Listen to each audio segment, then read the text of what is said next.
वृश्चिक राशि वाले बंधुओं, स्वागत है आप सभी का आपके अपने वैदिक मंथन भिंड यूट्यूब चैनल में। तो वृश्चिक राशि वाले बंधुओं, ध्यान से समझिए, आने वाले 10 से 12 दिनों के लिए भूल कर भी मत जाना इन 3 जगहों पर।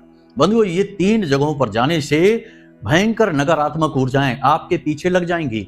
आपको बर्बाद करने के लिए, आपके जीवन के हर एक सुख, हर एक संपत्ति को लूटने के लिए आपका पीछा करने लगेंगी। इन 3 स्थानों पर नकारात्मक ऊर्जा का प्रकोप इतना अधिक है कि यदि आप इन 3 स्थानों पर भूल से भी चले जाते हैं, गलती से भी चले जाते हैं, तो आपकी बर्बादी तय है। जो भी योजनाएं आपने बनाई है अपने भविष्य के लिए, वे सारी असफल हो जाएंगी।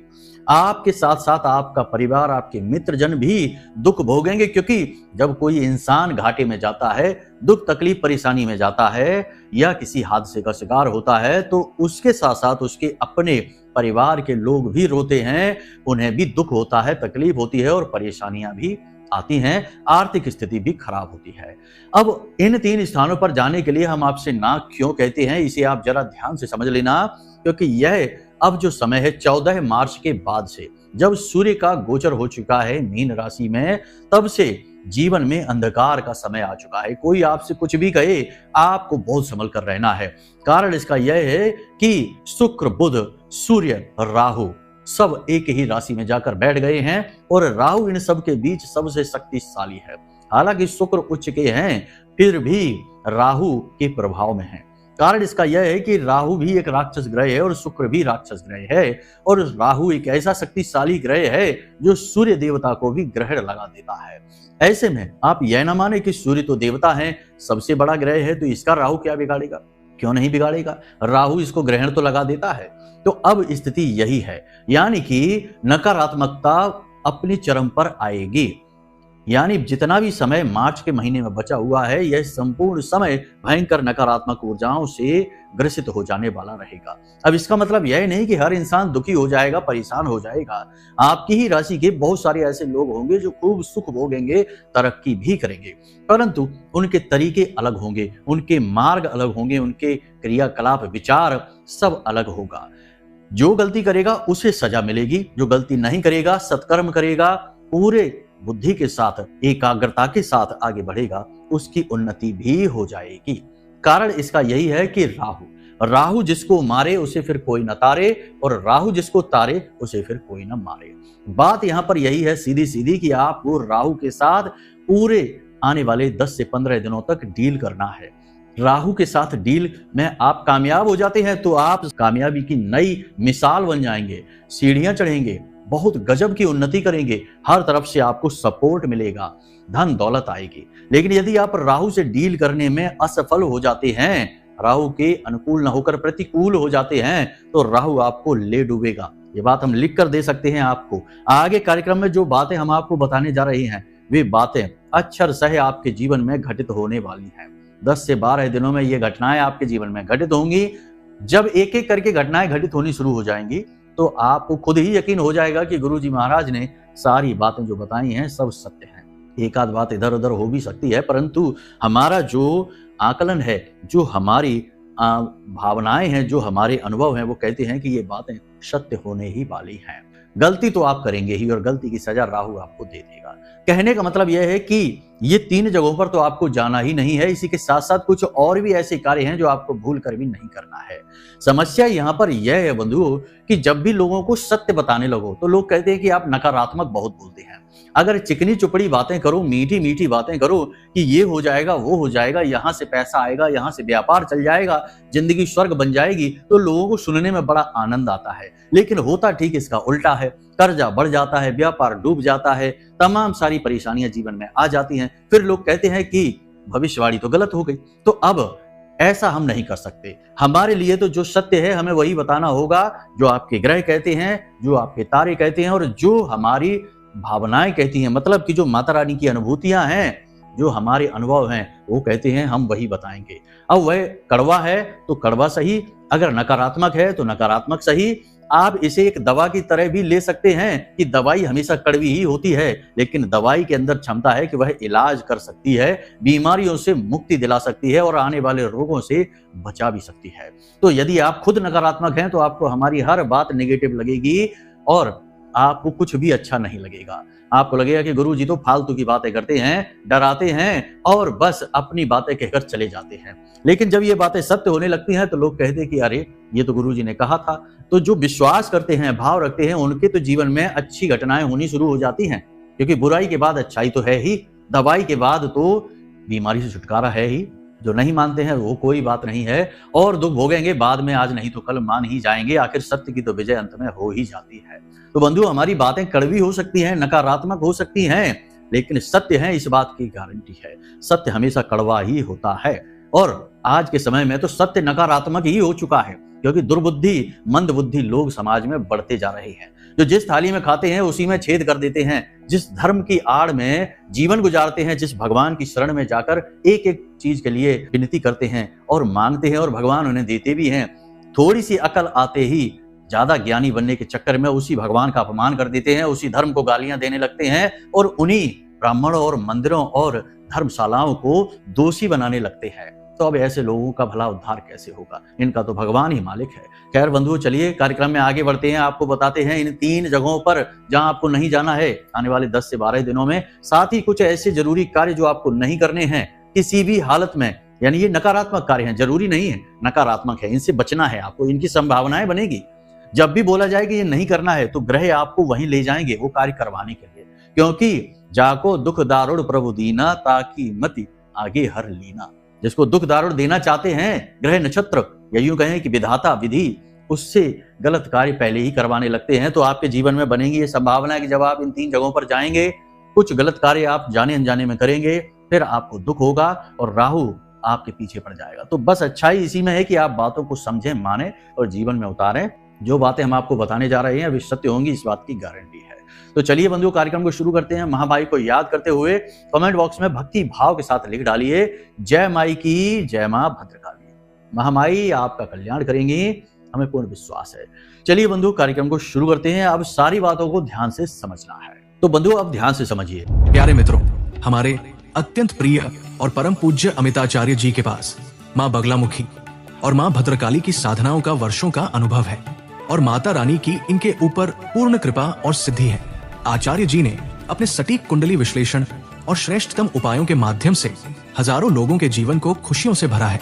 आचार्य जी का कुंडली विश्लेषण और उपाय करवाने का तरीका इतना अद्भुत है कि जीवन के हर एक दुख और कष्ट का कारण जड़ से ही समाप्त हो जाता है। फिर समस्या चाहे जैसी भी हो, कर्जा बहुत बढ़ गया हो, व्यापार चल नहीं रहा हो, बीमारियों में आप बर्बाद हो चुके हो, रिश्तों में प्रेम समाप्त हो चुका हो, या फिर नौकरी ही ना मिल रही हो, विवाह में देरी होती हो, कैसी भी समस्या हो, इन समस्याओं का कारण क्या है, कौन सी महादशा परेशान कर रही है, कौन सा दोष लगा हुआ है, सब कुछ आचार्य जी इतना सटीक बताते हैं कि वर्षों वर्ष के दुख कुछ ही दिनों में समाप्त हो जाते हैं। अगर आपके जीवन में भी कोई ऐसी संकट की घड़ी है तो यही सही समय है जब आप पूज्य आचार्य जी के हाथों से अपनी कुंडली का विश्लेषण करवाएं और वर्षों से चल रहे दुखों और संकटों के इस चक्र से बाहर निकल जाएं। प्यारे मित्रों, अभी वीडियो में दिए गए नंबरों पर फोन करिए और अपनी कुंडली का श्रेष्ठतम आकलन करवा डालिए। जिंदगी बदलने का ये सबसे बड़ा मौका हाथ से मत जाने दीजिएगा। जय माई की, महामाई आपका कल्याण करे। एक ही राशि में 4 ग्रह बैठ गए हैं। राहु तो पहले से ही थे, बुध आ गए, शुक्र आ गए और सूर्य देवता भी आ गए। अब यहाँ पर शुक्र उच्च के हो जाते हैं, बुध नीच के हो जाते हैं और सूर्य देवता भी सामान्य स्थिति में अवश्य रहते हैं, लेकिन राहु के सामने पहुंचकर फीके पड़ जाते हैं, कमजोर पड़ जाते हैं। बात सत्य है, ध्यान से सुनना है। अपनी मनमानी नहीं करना है किसी भी हालत में। जो ज्ञान की बातें दी जाएं उन्हें समझ लेना है। बारीकियां हैं, कभी कभी हमारी सोच के परे हो जाती हैं सच्चाई की बातें, इसलिए हमें सुनने में बड़ा अटपटा लगता है। राहु के सामने सूर्य भी फीके पड़ने लगते हैं तो सूर्य का प्रभाव कम हो जाएगा। नौकरी करने वालों को बहुत बाधाएं, अड़चने आएंगी, बहुत ज्यादा मेहनत करनी होगी, संघर्ष करना होगा, ओवर टाइम करना पड़ेगा, छुट्टी के दिन भी काम करना पड़ेगा। पहली बात। दूसरी बात, उच्च अधिकारियों से किसी बात को लेकर टकराव हो जाएगा, पीठ के पीछे चुगलियां होंगी, शत्रु बढ़ जाएंगे कार्यस्थल पर और शत्रु सक्रिय भी हो जाएंगे, आपके खिलाफ षड्यंत्र करेंगे, आपकी चुगलियां करेंगे और कार्यस्थल पर आपका काम करना मुश्किल कर देंगे। बात यहीं समाप्त नहीं होगी, आपको शारीरिक कष्ट भी प्राप्त होंगे। काम की अधिकता की वजह से थकान, तनाव और मानसिक दबाव रहेगा, प्रेशर रहेगा आपके ऊपर। तो नौकरी करने वालों के लिए ये समय बिल्कुल भी अच्छा नहीं है। अब यहाँ पर विडंबना यह हो रही है कि बुध भी 15 तारीख को अस्त हो चुके हैं, यानी कि बुध है आपकी वाणी, बुद्धि और व्यापार। तो आपकी वाणी से संतुलन आपका खोने लगेगा। आप वो बातें कह देंगे लोगों से जो कहनी नहीं चाहिए, और उल्टी सीधी बातें भी कह सकते हैं, आप शब्द भी कह सकते हैं। तो थोड़ा सावधान रहना है, अपनी वाणी पर पूरा नियंत्रण रखना है। यानी मार्च का जितना भी महीना बचा है, जितने भी समय दिन बचे हैं, इन दिनों में आपको अपनी वाणी पर संतुलित रखना है। लोग आपको जानबूझकर उकसाएंगे, आपसे ऐसी बातें कहेंगे जिससे आपको गुस्सा आ जाएगा, आप क्रोध में आकर कुछ ना कुछ कह देंगे और बात का बतंगड़ बन जाएगा। तो संभल कर रहना है, ये नहीं करना है। दूसरा कि आप अपना पैसा फिजूल खर्च कर सकते हैं, यानी अपनी लग्जरी, अपनी सुख सुविधाओं, भोग विलास में अपना पैसा खर्च कर सकते हैं। इसी के साथ साथ आपको कोई ऐसी योजना समझ में आ सकती है जहां पर आप पैसा लगाएंगे और रातों रात आपका पैसा डबल हो जाएगा, लेकिन ये योजनाएं आपको डुबाने वाली होंगी। याद रखना कि शुक्र के साथ राहु का मिलन जो है यह थोड़ा नकारात्मक है। धन कमाने के लिए शुक्र क्या है? आपका धन माता लक्ष्मी है। धन कमाने के नकारात्मक मार्ग ज्यादा खुलेंगे, सकारात्मक मार्ग दिखेंगे ही नहीं, क्योंकि माया राहु की है। राहु एक मायावी ग्रह है, तो माया राहु की है। सच्चाई को छुपाएगा और झूठ को दिखाएगा, और झूठ को इतना प्रबल करके दिखाएगा कि आप उसके जाल में फंस जाएंगे, फिर आप अपना पैसा डुबा देंगे। शेयर मार्केट से दूर रहना है, सट्टेबाजी के कार्यों से, जुआ से तो दूर रहना ही है, ये तो है ही गलत। ब्याज के व्यापार और कमीशन के व्यापार संभल कर करने हैं, इनमें नुकसान होगा ही होगा। पैसे का इन्वेस्टमेंट सोच समझकर करना है, ठीक है, ये बहुत जरूरी है। पैसा को होल्ड करें, संभाल कर रखें, यूं ही बिना सोचे समझे कहीं किसी की राय नहीं मान लेनी है। जो आपका बुद्धि विवेक कहे उन बातों को मान लेना है, ये सबसे महत्वपूर्ण बात है। अब कुछ जरूरी बात, 3-4 काम हैं जो आपको नहीं करने हैं। पहला यह है कि वाहन लापरवाही से नहीं चलाना है पूरे मार्च के महीने में। अब जितना समय बचा है, लापरवाही से वाहन नहीं चलाना है, और काले और नीले रंग की कोई भी वस्तु किसी से मुफ्त में नहीं लेनी है। कोई उपहार देता है, गिफ्ट देता है, नहीं लेनी है। परफ्यूम किसी को देना नहीं है। धार्मिक वस्तुएं किसी को देनी नहीं है, जैसे धार्मिक किताबें लोग दे देते हैं, गीता जी अक्सर लोग उपहार में दे देते हैं, नहीं देना है। परफ्यूम आपको किसी को नहीं देना है। परफ्यूम देने का भी चलन है, फैशन है। किसी का बर्थडे है, पार्टी है, तो कुछ नहीं, एक अच्छा सा परफ्यूम पैक कराया और दे दिया जाकर, बिल्कुल गलत, बहुत ही गलत है। ये आपके लिए भयंकर नकारात्मक हो जाएगा। इसी के साथ साथ सफेद वस्तुओं के दान से बचना है। दान का मतलब यहाँ पर है कि मंदिर से बाहर नहीं, मंदिर प्रांगण में आप दान करें, मंदिर को दान करें, अति उत्तम होगा। अब कुछ लोग यहाँ पर कहेंगे कि आप जैसे लोग मंदिर में दान कराते हैं क्योंकि वहां से तो आपका व्यापार चलता है। तो इतना शक और वहम क्यों कर रखा है आपने? आप अपना कर्म करिए। हर मंदिर में ऐसा काम नहीं होता, और हर जगह एक जैसी सच्चाई और अच्छाई नहीं होती, सब जगह मिलावट होती है। लेकिन धर्म धर्म होता है, धर्म से जुड़े लोग तब भी डर डर कर कार्य करते हैं। भगवान से सभी डरते हैं। जो वैसे ही भगवान की शरण में है वो भला क्या गलत कार्य करेगा। अगर आपका मन बोले तो हमारे द्वारा बोली गई बातों को आप करिए, मन ना बोले तो मत करिए, कोई जबरदस्ती नहीं है। हम तो वो बताते हैं जो हमारा धर्म कहता है, अध्यात्म कहता है। अब इतने प्रपंच हमारे दिमाग में नहीं आते कि हर जगह हम अपना एक अलग ही व्याख्यान, अलग ही गणित चलाने लग जाएं। कुतर्क कहते हैं इनको। तो कुतर्कों के चक्कर में ना पड़े। जो सत्य है, आध्यात्म है, आप अपना कर्म करिए। आप इस संसार में आए अकेले हैं, जाएंगे यहां से अकेले। कर्म के बंधनों को लेकर आए जिन्हें संस्कार कहते हैं, और नए कर्म के बंधन लेकर जाएंगे जो आपके आने वाले समय में, यानी अगले जन्म में आपके संस्कार बनेंगे, आपका प्रारब्ध बनेगा।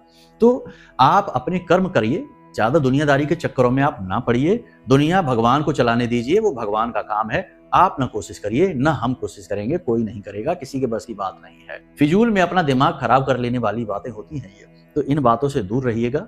तो हम आपसे कह रहे थे कि अगर आपको सफेद रंग की कोई वस्तु दान करनी है तो मंदिर में दान करिएगा। जैसे आटा है, चावल है, नमक है, शक्कर है, ये चीजें मंदिर में आप दान कर देंगे, शुक्र मजबूत हो जाएगा, बहुत ही ज्यादा लाभ प्राप्त होंगे, धन लाभ होंगे। ठीक है, ये काम कर लेना है। एक उपाय आपको हम बताएंगे कार्यक्रम के अंत में, बहुत शक्तिशाली उपाय है, 21 दिनों तक करना है, भोलेनाथ का उपाय है। 21 दिनों के अंदर अंदर अगर आपको पैसा खुद चलकर आपके घर ना आए तो कहना, बहुत ही शक्तिशाली उपाय है। हमने बहुत बार खुद आजमाया है और बहुत सारे लोगों पर करवाया है।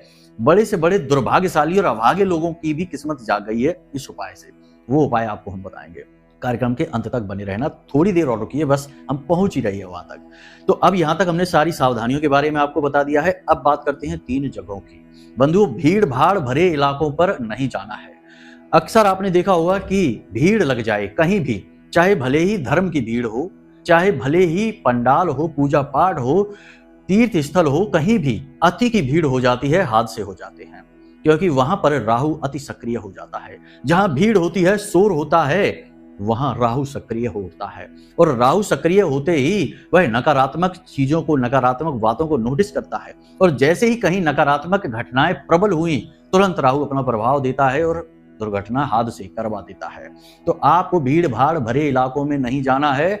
वहां चले गए तो वहां से आप नकारात्मक ऊर्जाएं लेकर आ जाएंगे, और कौन सी ऊर्जा कब किसके साथ होली और कितनी किसको बर्बादी दे दी, पता ही नहीं चलता है।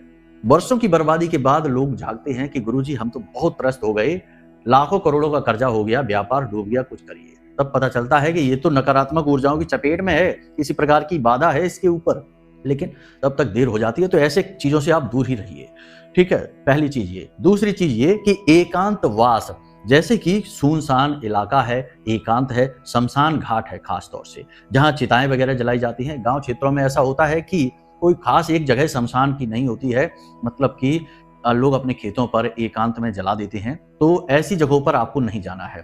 पीपल के वृक्ष और बरगद के वृक्ष जो बहुत ही एकांत इलाके में है, वहां आपको नहीं जाना है। टॉयलेट वगैरह भी आपको नहीं करनी है, वरना बहुत भयंकर परिणाम होंगे। कीकर का पेड़, बबूल का पेड़, नीम का पेड़, पीपल और बरगद का पेड़, ये 5 पेड़ जो होते हैं, इनमें बहुत तरह की ऊर्जाएं निवास करती हैं। दैवीय ऊर्जाओं के साथ साथ प्रेत और पिशाची ऊर्जाएं भी वास करती हैं।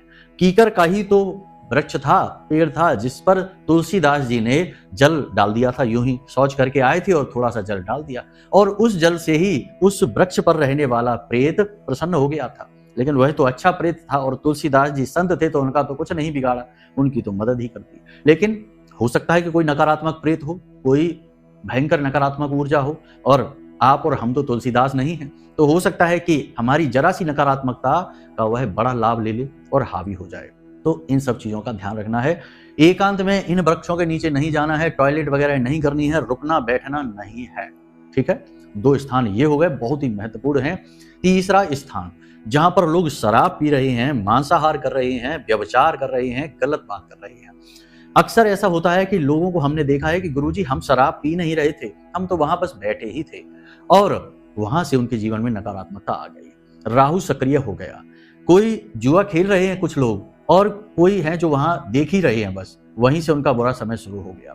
ये बातें आपको समझ में नहीं आएंगी, ये बातें हम जैसे लोगों को समझ में आ जाती हैं जब हम साधना में बैठते हैं, ध्यान में बैठते हैं, आंखें बंद करते हैं और माता रानी से अपनी लौ लगाते हैं, तो आभास होने लगते हैं, नाम मन में आते हैं, जैसे ही वैसे ही समझ आ जाता है कि किस प्रकार की ऊर्जा इसके सिर पर सवार हो चुकी है, कहां से यह ऊर्जा आई है, यह भी पता चल जाता है।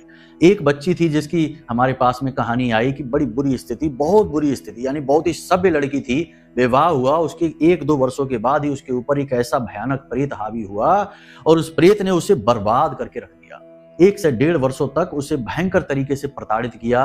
लड़की भयानक बीमार रहने लगी, और जब वह प्रेत उसके शरीर पर हावी हुआ करे, तो वह लड़की 10-10 लोगों के भी कंट्रोल में ना आया करे, इतनी शक्ति उसके शरीर में आ जाए, और घर छोड़कर भाग जाया करे, कभी कुछ करने लगे, कभी कुछ करने लगे, तो बहुत ज्यादा प्रताड़ित। तो जब हमने ध्यान लगाया, साधना की और माता रानी से निवेदन किया, तो जब लौ लगी तो पता चला कि मेहंदीपुर बालाजी गए थे ये लोग परिवार के साथ, और वहीं पर जब लौटते समय किसी एक स्थान पर एक छोटी सी पुलिया थी, जो पुल होते ना, छोटी सी पुलिया होती है, वहां पर ये लड़की बैठ गई थी कुछ समय के लिए। ये लोग वहां पर टॉयलेट वगैरह करने के लिए रुके थे, और वहीं पर ये लड़की बैठ गई थी, और वहीं से यह पिशाच, यह प्रेत उसके साथ हो लिया, और उस प्रेत ने उसे 2 साल तक प्रताड़ित किया। बड़ी लंबी प्रक्रियाओं के साथ उस पिशाच से, उस प्रेत से उसका पीछा छुड़ा पाए हम।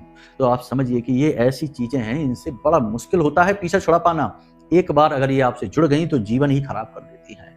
ऐसे केस हमारे पास तो सैकड़ों आते हैं, कुछ सुलझ जाते हैं और कुछ नहीं भी सुलझ पाते हैं, क्योंकि हम सर्वशक्तिमान नहीं हैं। माता रानी की इच्छा है, ईश्वर की जो इच्छाएं हैं वे सर्वोपरि रहती हैं। तो यहाँ तक आपको हमने समझा दिया है, ये 3 स्थानों पर आप नहीं जाना। अब बात करते हैं उस एक उपाय की। वैसे तो देखो, जितने भी नकारात्मक स्थान आपको समझ में आते हैं, अच्छे बुरे का आपको फर्क है, भले बुरे का आपको ज्ञान है, तो जो बुरे स्थान है वहां जाना ही नहीं है, क्योंकि ये राहु का समय काल चल रहा है, राहु अत्यंत प्रबल है, तो जरा सी गलती करेंगे, बड़ा दुष्परिणाम सहना होगा। तो इसका आपको ध्यान रखना है। बाकी 3 विशेष जो इंगित स्थान है, इनके बारे में हमने आपको बता दिया है। अब बात करते हैं सबसे महत्वपूर्ण उपाय। भिखारी से भिखारी भी अमीर बन जाएगा, और गरीब से गरीब कंगाल से कंगाल भी लाखों करोड़ों में खेलेगा। सबसे बड़ी बात यहाँ पर यह हो रही है कि जो जीवन भर के दुखिया हैं, दुर्भाग्यशाली हैं, जिन्हें कोई पूछता नहीं है, अगर वे भी पूरे भाव के साथ 21 दिन तक इस उपाय को कर डालें, उनका बेड़ा पार है, उद्धार निश्चित है। ऐसा जबरदस्त उपाय है, आजमाया हुआ है, शक्तिशाली क्रिया है। ध्यान से समझ लेना, फिर इसे करना शुरू करना, कल से ही कर लीजिए। पहले भी हमने इसके बारे में बताया है आपको, लेकिन लोग ध्यान से सुनते नहीं हैं, आधी अधूरी बात सुनते हैं और फिर कहते हैं कि कुछ भी काम नहीं करता जीवन में। तो ध्यान से सुनना है। आपको अनार चाहिए, अनार का रस, ठीक है, अनार का रस चाहिए। प्रतिदिन शुक्रवार के दिन से प्रारंभ करेंगे इस क्रिया को। बाजार जाएंगे, अनार लेकर आएंगे, उसका रस निकालेंगे, खुद अपने हाथों से रस निकालेंगे। हाँ, मशीन से निकाल लेना, कैसे भी निकाल लेना, मेहनत खुद करेंगे। तो रस निकालेंगे और उस रस को ले जाकर भोलेनाथ के शिवलिंग पर अर्पित करेंगे। उस रस में थोड़ा सा शहद मिला लेंगे और उसे अर्पित करेंगे शिवलिंग पर। उसके बाद थोड़े से अक्षत चावल चढ़ाएंगे और फिर जलाभिषेक करेंगे। इस क्रिया को आपको करना है। फिर वहीं पर बैठकर कम से कम 10 से 15 मिनट पंचाक्षरी मंत्र ओम नमः शिवाय का जाप करेंगे। ओम नमः शिवाय पूरा मंत्र उच्चारण करेंगे। बहुत से लोगों को हमने देखा कि मंत्र ही सही नहीं बोल रहे, तो काम कैसे होगा? मंत्रों में शक्ति है, ऊर्जा है, तो बोलते हैं ओम नमः शिवाय, ओम नमः शिवाय, तो ना तो नमः बोला ना ही शिवाय बोला। तो ये गलती नहीं करनी है, अच्छे से उच्चारण करना है, धीमे उच्चारण करना है। उपांशु जाप बोलते हैं इसको। उपांशु विधि के साथ जो जाप करेंगे आपको यह जाप फलित हो जाएगा। उसके बाद आपको शिवलिंग को अपनी दोनों हथेलियों से इस प्रकार छूना है, यानी पकड़ लेना है, जकड़ लेना है। शिवलिंग को यह प्रेम बहुत, यानी भोलेनाथ को यह प्रेम बहुत अच्छा लगता है, तो आपको ऐसे दोनों हाथों से पकड़ लेना है, हथेलियों से। उसके बाद अपना दर्द, अपनी तकलीफ सब मन में याद करनी है और भोलेनाथ से अनुनय निवेदन करना है, शरणागति हो जाना है उनके। बस इतना सा आपको करना है। मार्कंडेय ऋषि की कहानी आपको याद ही होगी, जिन्हें भगवान भोलेनाथ ने अमर बना दिया, जो कि अल्पायु थे, 5 वर्ष की आयु थी, और केवल इसी क्रिया से, उन्होंने कुछ भी नहीं किया था, बस शिवलिंग को जकड़ लिया था और यमराज उनका कुछ बिगाड़ नहीं पाए थे, वापस लौटना पड़ा था। तो ये भोलेनाथ को बहुत प्रिय है। ये क्या है? ये आपका समर्पण है, आपका प्रेम है। जैसे ही आप समर्पित होते हैं अपने भाव लेकर, वैसे ही भोलेनाथ आपसे बहुत ज्यादा प्रभावित हो जाते हैं। और भोलेनाथ तो हैं ही भोले, जिसने एक बार भोलेनाथ को प्रभावित कर लिया, उससे तो काल भी डरता है। माता लक्ष्मी स्वयं उसके घर आएंगी, क्योंकि भोलेनाथ और नारायण एक ही हैं। भोलेनाथ प्रभावित हो गए तो नारायण अपने आप प्रभावित होंगे, और नारायण प्रभावित हो गए तो माता लक्ष्मी स्वयं चलकर आएंगी। बस आपको ये क्रिया करनी है। प्रतिदिन बिना किसी को बताए, बिना टोका टाकी के, बिना किसी व्यवधान के लगातार इस क्रिया को करिए। 21 दिनों तक इस क्रिया को करिए। हम आपसे कहते हैं कि 5 से 7 दिनों में परिणाम दिखने लगेंगे। 21 दिनों में आपकी मनोकामना फलीभूत हो जाएगी। व्यापार डूब रहा है तो ऊंचाइयों पर उड़ने लगेगा। नौकरी नहीं है तो नौकरी मिल जाएगी। किसी भी प्रकार की अड़चन है, कर्जा बहुत है तो कर्जा चुकाने के मार्ग मिलने लगेंगे। शत्रु नाश हो जाएगा। लोग बढ़ चढ़कर आपकी मदद करने के लिए आगे आने लगेंगे। भाव बहुत महत्वपूर्ण है। बस दिखावे के लिए नहीं करना है, अंदर से, दिल से उपाय को निकलना चाहिए। 2-4 दिन हो सकता है कि ना आए भाव, क्योंकि कोई भी नया काम करते हैं, ये दुनिया के प्रपंच इतने गहरे हैं कि कहीं भी आस्था को जमने ही नहीं देते हैं। हर जगह कुतर्क के बीज बो देते हैं, जमीन दूषित हो जाती है आस्था की। तो 2-4 दिन हो सकता है ना भाव आए, लेकिन आप किसी से चर्चा नहीं करना। आप सोचना कि आप हैं और आपके भोले बाबा हैं, बस, और कुछ भी नहीं है इस ब्रह्मांड में, और आपके सामने वो खड़ी हो और आप जैसा चाहें वैसा उनके साथ निवेदन करें। बस इस क्रिया को इस प्रकार करिए। भाव बहुत महत्वपूर्ण है, भाव से ही सब फलित होता है। तो इस क्रिया को करिए। बाकी जो हमने स्थान बताए हैं, इन स्थानों पर मत जाइए, और हमने जो नकारात्मक बातें कही हैं, इन नकारात्मक बातों को दवाई की तरह लीजिए। आपका जीवन शुभ हो जाएगा, जीवन फलित हो जाएगा, दुखों से मुक्ति हो जाएगी, इस बात की गारंटी है। हम आपको विश्वास के साथ कहते हैं। बाकी महामाई चाहेंगी तो आपके दुख चुटकियों में दूर हो ही जाएंगे। तो चलिए बंधुओं, कार्यक्रम को यही विराम देते हैं। यदि कोई प्रश्न मन में उठे तो वीडियो में नंबर दे दिए हैं, इन नंबरों पर फोन लगाइए और सारे मन के सवाल पूछ लीजिए। कुंडली विश्लेषण कराना है तो उसके लिए भी इन्हीं नंबरों पर फोन करिए। तो चलिए बंधु, हमेशा हंसते रहिए, मुस्कुराते रहिए, सकारात्मक रहिए और ईश्वर का धन्यवाद हमेशा करते रहिए। महामाई पर आस्था और विश्वास बनाकर रखिए। प्रेम से बोलिए जय माई की। महामाई आपका कल्याण करेंगी। धन्यवाद। हमारे प्रिय और परम पूज्य आचार्य जी ने अपनी साधनाओं के अनुभवों पर आधारित शक्तिशाली उपाय और क्रियाओं के माध्यम से हजारों लोगों के जीवन को पूरी तरह से बदला है। आचार्य जी के द्वारा बताया गया हर एक उपाय इतना सटीक और कारगर होता है कि जो भी इसे पूरे भाव के साथ कर लेता है, उसे साक्षात महामाई की कृपा और आशीर्वाद प्राप्त हो जाती है। इसलिए निसंकोच इन उपायों को पूरे भाव के साथ करिए, आपका कल्याण होगा। जय माई की।